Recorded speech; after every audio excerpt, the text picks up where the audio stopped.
Munini wa Musumberi Rigathi Gachagua ni wa kulia Kenya medwe na wikwati onotongoi wa President William Ruto o yuwende kukitana na maundu momu alame kumbili ndi ya Kenya.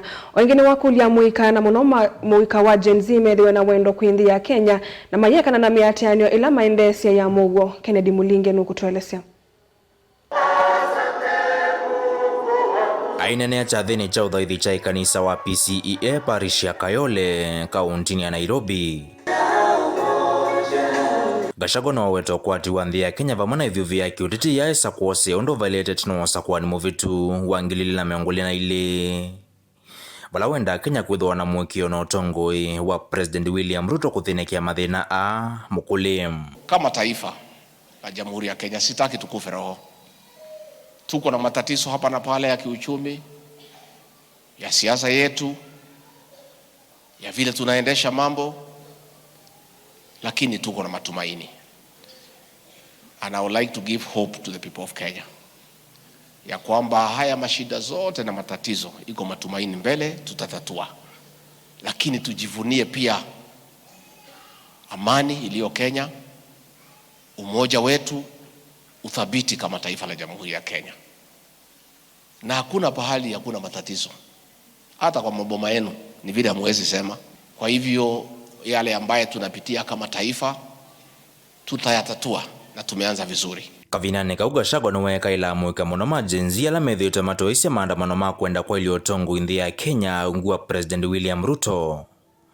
Methiwa na wendo na nthio na kuvia maandamano ama muwela methito matoisi aiweta maandamano ani malikilo ni mbulilila siithito ivithukia mavia salama tandithia na wengi iweta serikali ni uende kuthinikia mawendekethio mo. My daughters, my sons, please, we have heard you. Mumeongea vizuri, mumesikika, yale yote mnataka imeeleweka. Ninamuomba tafadhali msikubali tena kurudi kwa barabara, kwa sababu watu wenye nia mbaya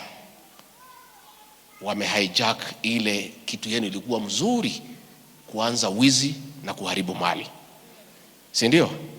Na hii mali tumetafuta siku mingi, tumejenga Kenya yetu hii, Nairobi tumejenga, na kwa hivyo wahalifu wameingilia hiyo maneno ya Gen Z wakiitana wanakuja kuharibu mali, na inabidi wakabiliano nao na kuwe na uharibifu wa mali na maafa na mambo zingine ambaye hazifai. Kwa hivyo mimi naomba vijana wetu, rais amemsikiza, serikali imemsikiza, sisi sote tumesikia na tumeanza kurekebisha na kuzungumza. Gachagua ongine ombo la serikali wa Kenya kwanza ni uende kuthukisia mawendekithio ma utongo imwithia nukumakula kuya tongo imandeni. Aiweta utawo uende kwithia uitumikani serikali wa Kenya kwanza kutongoesia nthi ya Kenya. Kenya ndio nchi peke yake tuko naye, we have no other country. Umeona manchi jirani vile walikuwa na shida siku mingi. Again we agree, let us have conversation. Wacha viongozi wa kanisa pia tuwasikize. Leo mimi ndio deputy president. Nilivotia Mutongo TV, nyenita wa Ken Mulinge.